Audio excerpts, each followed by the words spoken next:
3월 4일 오늘의 말씀은 레위기 4장 1절에서 21절입니다.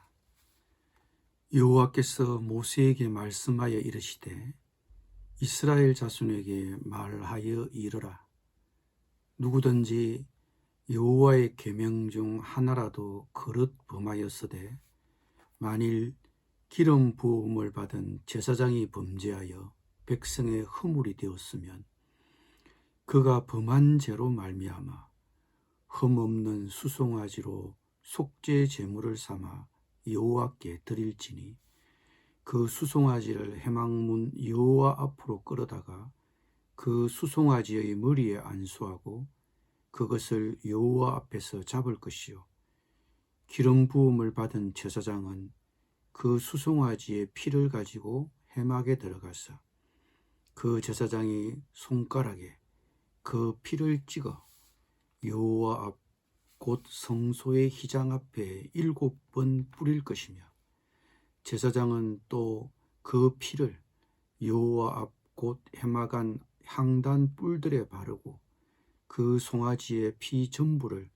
회막문 앞 번제단 밑에 쏟을 것이며 또 그 속죄 제물이 된 수송아지의 모든 기름을 떼어낼지니 곧 내장에 덮인 기름과 내장에 붙은 모든 기름과 두 콩팥과 그 위의 기름 곧 허리 쪽에 있는 것과 간에 덮인 끝풀을 콩팥과 함께 떼어내되 화목제 제물의 소액에서 떼어냄 같이 할 것이요 제사장은 그것을 번제단 위에서 불사를 것이며 그 수송아지의 가죽과 그 모든 고기와 그것의 머리와 정강이와 내장과 똥 곧 그 송아지의 전체를 진영 바깥 재 버리는 곳인 정결한 곳으로 가져다가 불로 나무 위에서 사르되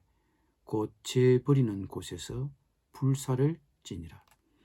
만일 이스라엘 온 회중이 여호와의 계명 중 하나라도 부지 중에 범하여 허물이 있으나 스스로 깨닫지 못하다가 그 범한 죄를 깨달으면 회중은 수송아지를 속죄제로 드릴지니 그것을 회막 앞으로 끌어다가 회중의 장로들이 여호와 앞에서 그 수송아지 머리에 안수하고 그것을 여호와 앞에서 잡을 것이요 기름 부음을 받은 제사장은 그 수송아지의 피를 가지고 회막 앞에 들어가서 그 제사장이 손가락으로 그 피를 찍어 여호와 앞 휘장 앞에 7번 뿌릴 것이며 또 그 피로 회막 안 여호와 앞에 있는 제단 뿔들에 바르고 그 피 전부는 회막문 앞 번제단 밑에 쏟을 것이며 그것의 기름은 다 떼어 제단 위에서 불사르되 그 송아지를 속죄제의 수송아지에게 한 것 같이 할지며 제사장이 그것으로 회중을 위하여 속죄한 적 그들이 사함을 받으리라. 그는 그 수송아지를 진영 밖으로 가져다가 첫 번 수송아지를 사람같이 불사를 지니 이는 회중의 속죄제니라. 아멘.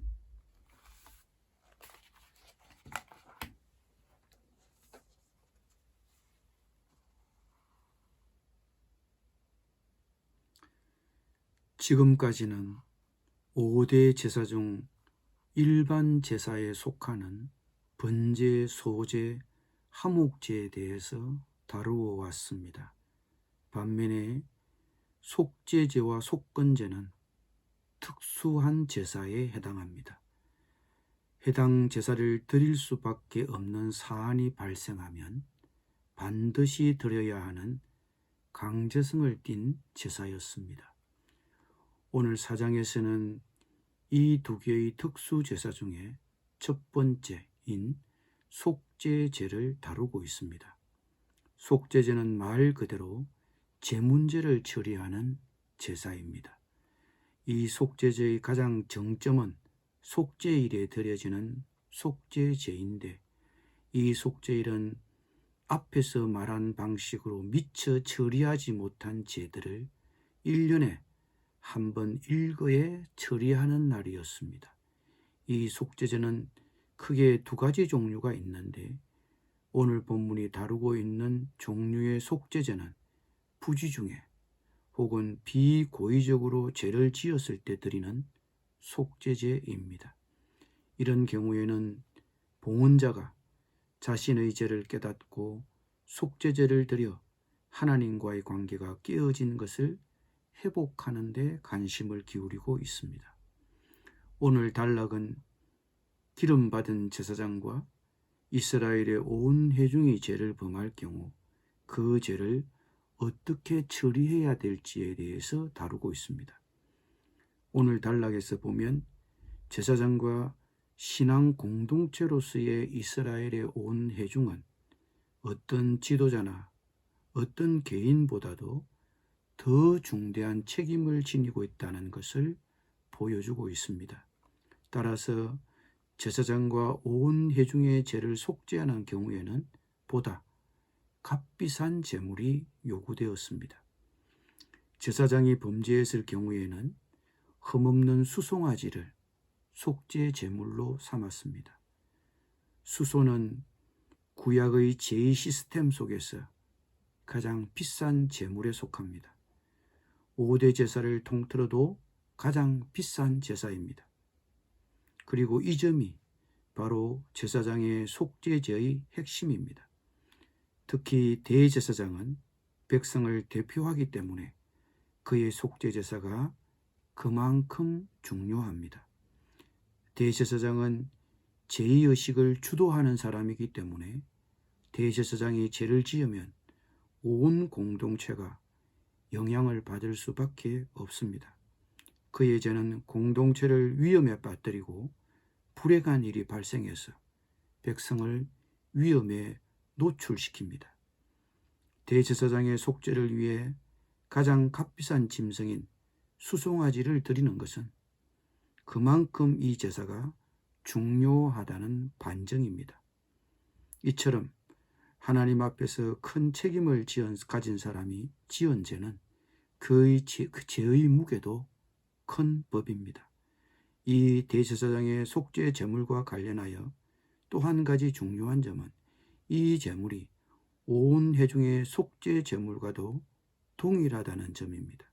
그리고 제물의 처리 방식도 완전히 동일합니다. 이것이 우리에게 시사해 주는 바가 아주 많습니다. 대제사장이 짊어지는 죄의 값은 온 회중이 지은 죄의 값과 동일한 것입니다. 이것을 오늘날의 교회에 적용시키면 교회 지도자가 짊어지는 죄의 무게는 그가 속한 공동체 전체의 죄의 무게와 동일하다는 것입니다. 예수님께서는 물은 많이 받은 자에게는 많이 요구할 것이요 많이 맡은 자에게는 많이 달라 할 것이니라고 말씀하셨습니다. 그러므로 교회 지도자는 지도자로서 어떤 책무를 맡았든지 하나님께 맡겨주신 일에 대한 책임감을 갖고 행동해야 할 것입니다. 마찬가지로 하나님의 백성인 이스라엘의 온 회중, 그 공동체가 죄를 짓는 것도 큰 책임감을 묻고 있습니다. 온 회중의 죄를 속죄하는 제물 역시 대제사장의 속죄 제물과 동일합니다. 그리고 제물의 처리 방식도 동일합니다. 그것은 하나님의 백성 그 공동체의 범죄 역시 제사장의 범죄와 마찬가지로 하나님이 내주하시는 진영을 오염시키고 때가 묻게 만드는 일이었기 때문입니다. 그래서 제사장과 온 회중의 죄는 성막의 더 깊숙한 곳까지 오염시키는 것으로 오늘 단락에서는 그려지고 있습니다. 오늘 제사장의 속죄제의 본문은 제사장의 죄가 백성 전체에게 큰 영향을 미친다는 것을 가르치고 있습니다. 영적 지도자들은 자신들이 죄를 지을 때 그것이 자신만 죄인이 되는 것으로 끝나지 않고 자신의 공동체 전체에 영향을 미친다는 사실을 인식해야 합니다.